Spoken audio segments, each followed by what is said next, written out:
They hear the bass and they say whoa. They hear the bass and they say whoa. They hear the bass and they say whoa. And then they get down on the floor. They hear the bass and they say whoa. They hear the bass and they say whoa. They hear the bass and they say whoa.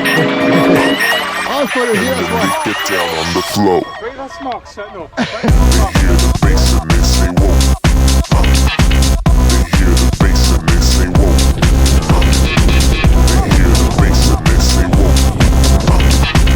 And then they get down on the floor.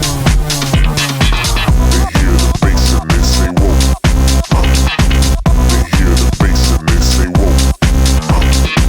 They hear the bass and they say whoa. And then they get down on the floor.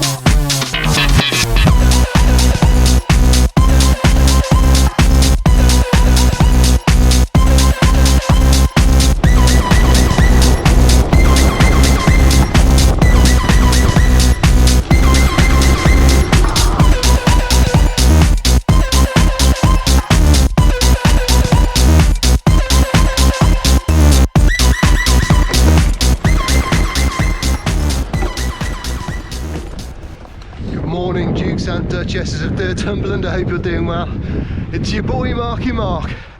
Been off the scene for a while. I had the COVID. The Rona got me. But finally out of isolation today, doing a wee little solo ride just to get the lungs working again and the legs working. Trying to remember what it's like to ride off-road. I think I'm doing okay. For today, we do a little review, 6-month review of the Hagar. Just to catch up, see how things are doing, see how the bike's performing, how the components are wearing, and give my general impression so far.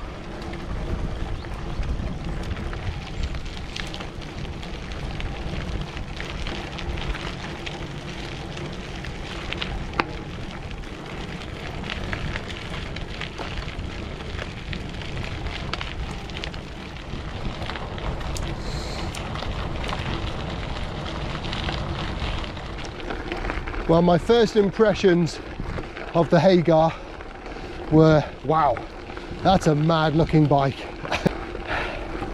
I wasn't in the market at the time for a carbon bike. I just sold one.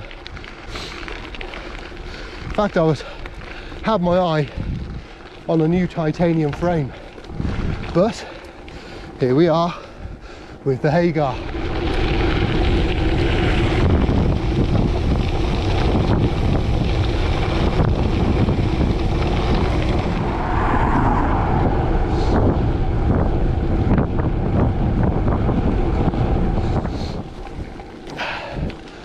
So yeah, not in the market for a carbon bike, in the market for a titanium bike, but I win the Hagar. Taking my time along here because this is my favourite stretch of local gravel. So yeah, I won this bike. Crazy. First impressions, wow, what a mad looking bike. Am I going to keep this? Shall I sell it? Get a titanium bike, titanium frame. I mean, I could get a pretty swish bike for that kind of money. But slowly but surely I fell in love.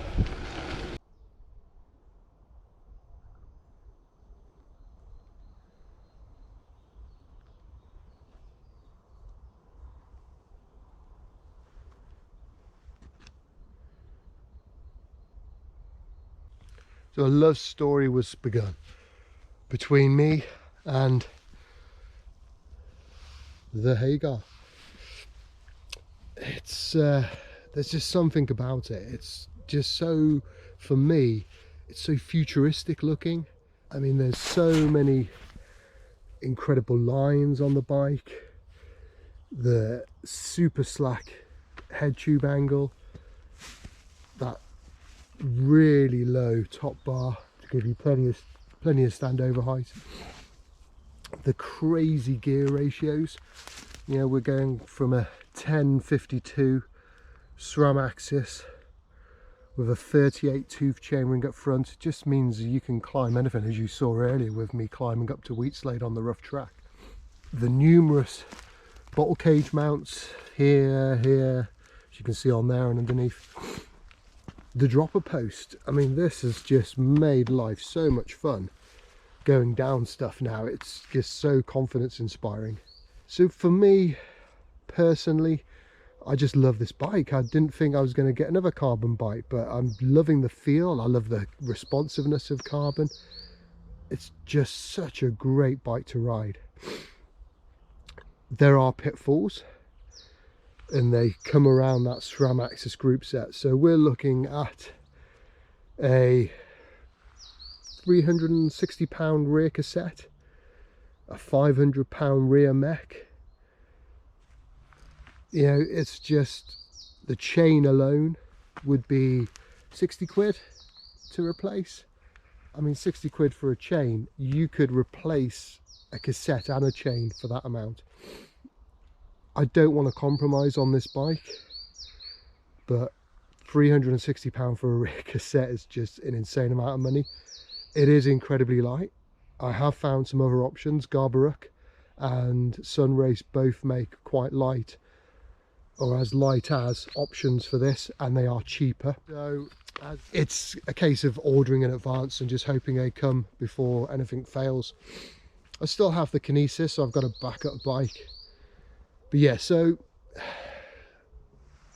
SRAM axis electronic, let's go into that. I used to hate SRAM gears with a passion, and I mean with a passion. I had SRAM on the what did I have SRAM? I had SRAM on the Kinesis when I first got it, and very quickly got rid of that and replaced it with Shimano, just because it's far more reliable. I'm 6 months into using this electronic group set. The battery life has been superb. I've had no issues with the batteries. The shifting has been absolutely perfect. The rear shift I had to micro adjust slightly after I'd had that cassette on the other wheel set when this has been on the turbo. I know, the turbo, it's a dirty word. But using the SRAM app, micro adjust was an absolute doddle, and it was really, really easy. I hate gear cables with a passion.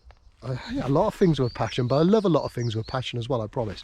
But yeah, I hate gear cables with a passion, and this is just so simple, so easy, so reliable. This has been through mud, deep water, everything, and it just keeps on going. So yeah, I would strongly recommend SRAM axis.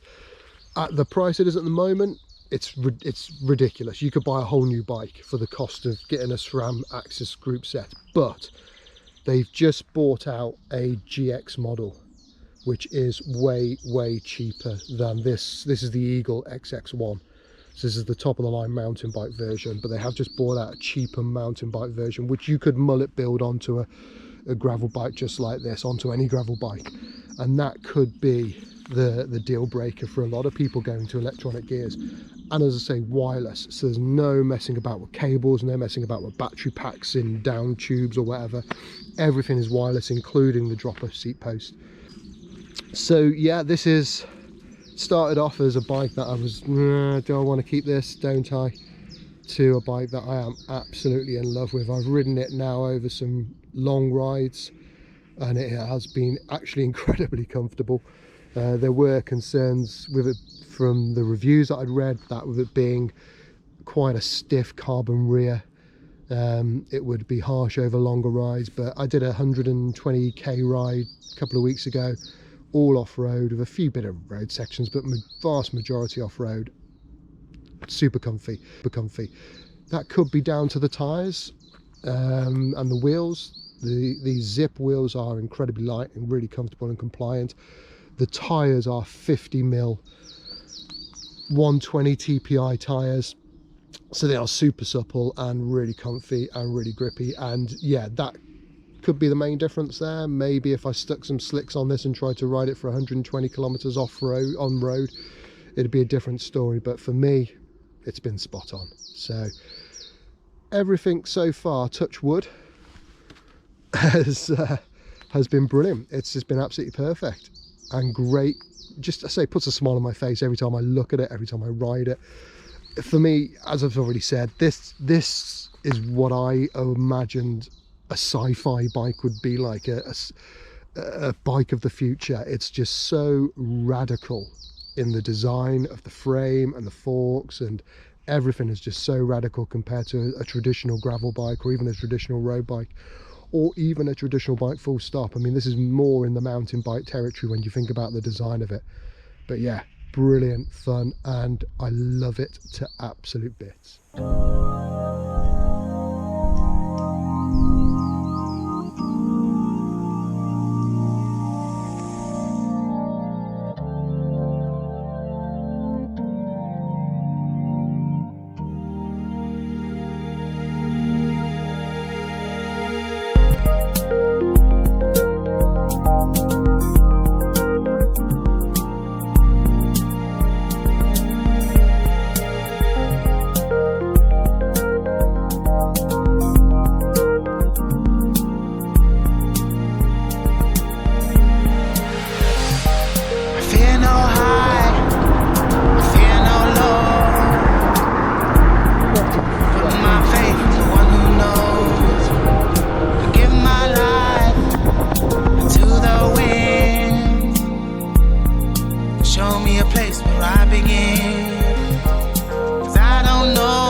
Lies in the bottom of the river flow.